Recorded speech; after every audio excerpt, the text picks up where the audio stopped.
Welcome to part 2 on how I produce this mixed media piece. Today we're going to talk about how I familiarized myself with the tree itself. That is, learning the trunk line, the Nabari, the pot, and basically getting the essence out of the tree that is most interesting to me.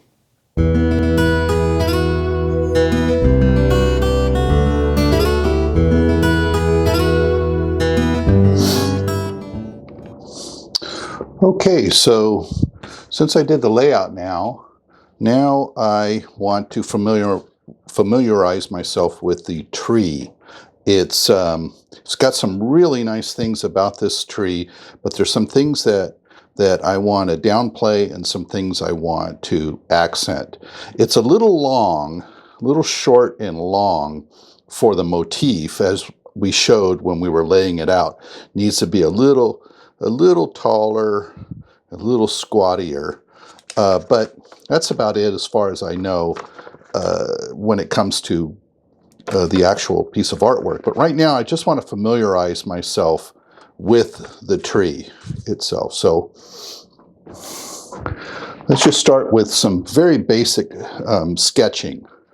And I know that it's going to occupy a space that probably looks more like this in regards to the shape of the tree. It's going to be a little different. You can see that this is a lot skinnier, this is a lot broader. This broader will fit really well onto the paper, and it gives it a little more of a stronger appearance. What happens when you get this kind of strong appearance, you actually negate some of the really nice fluid ideas or the motion ideas of the actual tree. But I want to bring that back in, see if we can bring that back in. So again, this is just, I know that I need that apex to be, we have like that third, so we have an apex over here, this main apex area that we were looking at, and then I know I want another apex over here that comes down, and then we have, so let's see, we had kind of a triangular area in here and a triangular area in here, and then we had the stepping going on down in here and the pot, and we also had this one extended piece over here. And it might not actually be nice to have some branching come outside of this, just to be able to integrate with the kanji. Remember the kanji is going to be like in this area. Okay, so first thing I want to do is I want to get this base area. Remember, it was at that third, we wanted the base, so it was third that was on the layout. Okay, so I know the base is in here, coming around like this. And again, this is just familiarizing myself with the image. Okay, so we have a trunk line that goes like this, goes here, up, out, here, and down. We have another trunk line. So that's my imagined trunk line here. We have another trunk line that comes in here. So that branches off in here slightly. And we have another trunk line, major trunk line, I'd say primary trunk line, that goes here, comes up there. It's kind of straight in here, little, and not so, I don't like that curve too much. So what I'm going to do is I'm going to actually fake a curve, come up in here, and then branch down. So there's my two main trunk lines. Whenever you're going in this direction, you need to have some counter in that direction, and so that's where we're getting in here. And so that counter is coming up, down, here, coming up, down here, and that will actually help develop this area in here. And some minor stepping in here, and then we have that major stepping going on in here. So here's my trunk line. So let's see if I can, there's this trunk in here also, so that comes here and up. That fills that area nicely. Okay, so let's play with that trunk line a little bit. Again, this is about familiarizing yourself with the tree itself.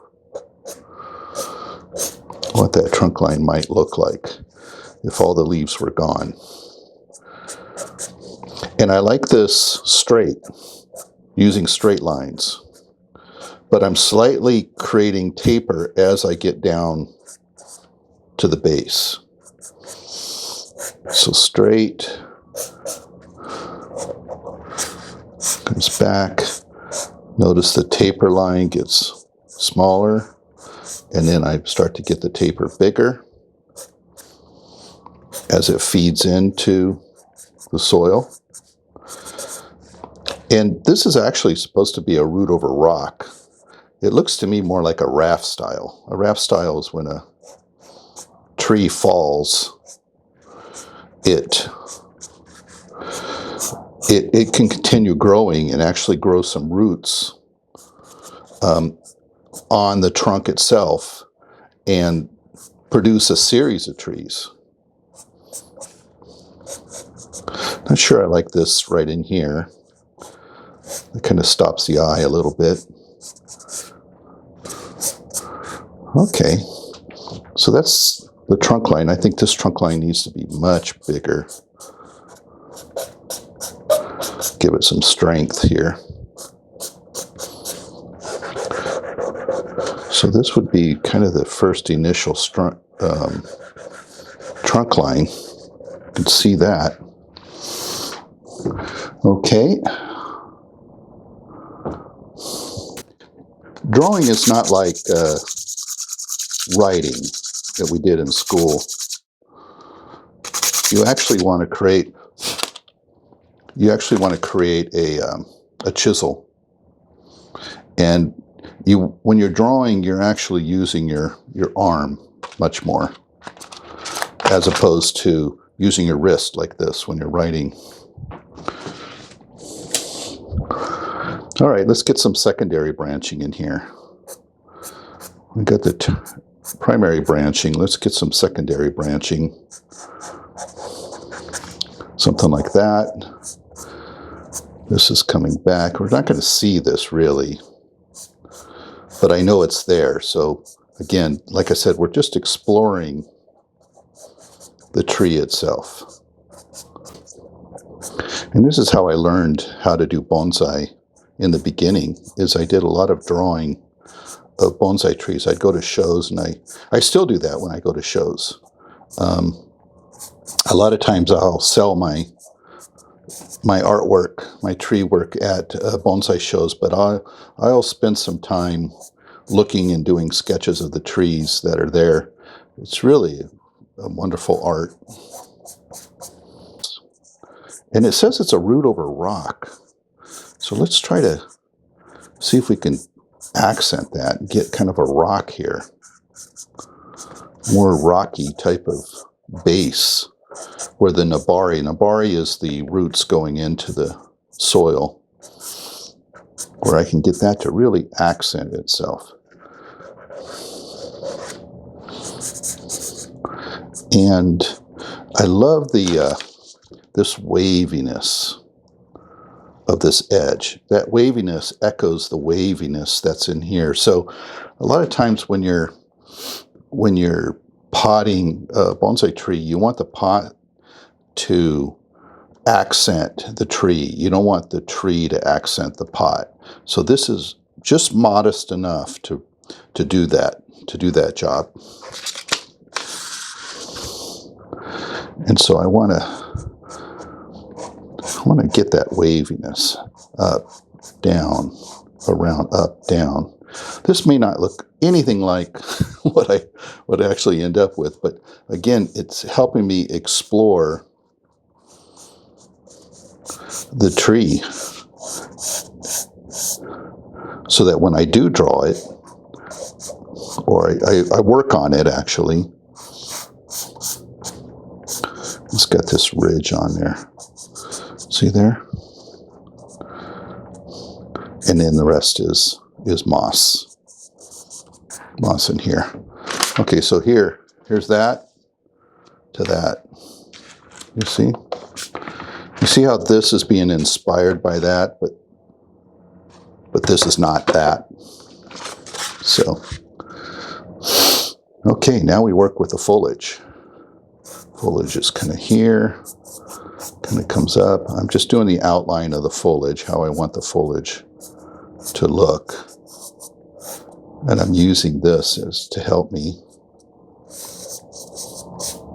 Foliage on bonsai has a general triangular pattern, but when they place the branching, they do the branching, they do it in layers. So we want to create that idea of layer. Okay, it's in here. It's in here. See how I'm covering? I end up covering a lot of what I'm doing in here. I'll cover this. I think that just needs to be covered and I'll be okay with it. And this foliage in here. Padded up in here. There's this in here, which is a really nice idea. Kind of breaks up this space in here. But, you know, I have the kanji. The kanji comes in here. I guess I do need some branching in here. So let's put some branching in here as well. Maybe I'll just make it as a jin when I actually do it. Or make it so that it's so subtle, you can't really tell. But yeah, I think that as a jin, I think that looks really nice as far as drawing goes. We're working in two-dimensional space, not a three-dimensional space. So when you're working on the tree, it's completely different. And I have my own bonsai collection, so I know the pitfalls. This is nice, but it kind of hides the beauty of this area in here, especially this curve in here. So I'm not going to do that one, but I will do one just above it, maybe something like that. Getting hard to see, isn't it? Let's go back to my chamois and kind of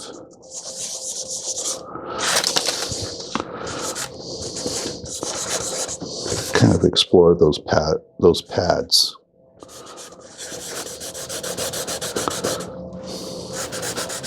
In here and in here. And then this is the base.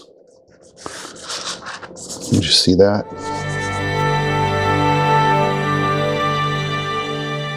Charcoal. Charcoal's such a great medium. I like it much more than I like graphite. Graphite can be very waxy and it can be kind of shiny where you really get this nice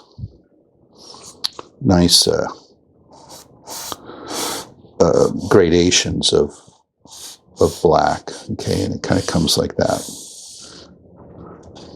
I wonder if I should make this a little bit up, kind of kick up at the ends. And maybe this relationship here and this relationship, maybe this actually looks better if it comes out a little bit more.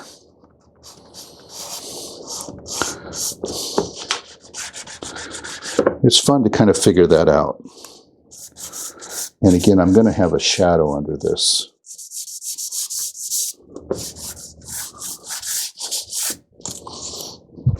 And I need a rubber's great because I can really kind of clean up. All right. Take a look at the negative space in here. Kind of clean up some of these lines. There's a tradition in art where the artist would leave these marks. It's called pimiento. And you'll see it in a lot of real classic art. And some artists just made a living out of it, basically. Like you see all the preparatory marks and stuff like that. A lot of modern artists that way. And it has a little bit of shadow in here. Let's get some cast shadow. Cast shadows have hard edges. Coarse shadows have soft edges. So a little harder edge. And again, it's a sketch. All right, well, that helped me familiarize myself with the tree. And like I said, you never know what it's going to look like when I'm completely done here.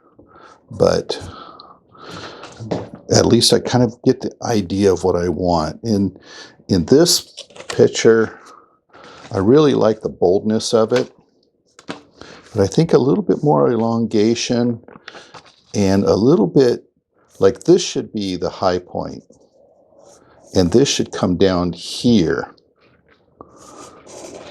I think that's a little bit better, and then this can come out a little bit more like that.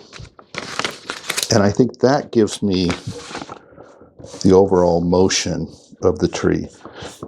And by doing these sketches and having these thoughts, it really does help when you start to work on the actual piece. You kind of remember that. This is your key, that's a key spot here. This coming down, this is a key spot right in here.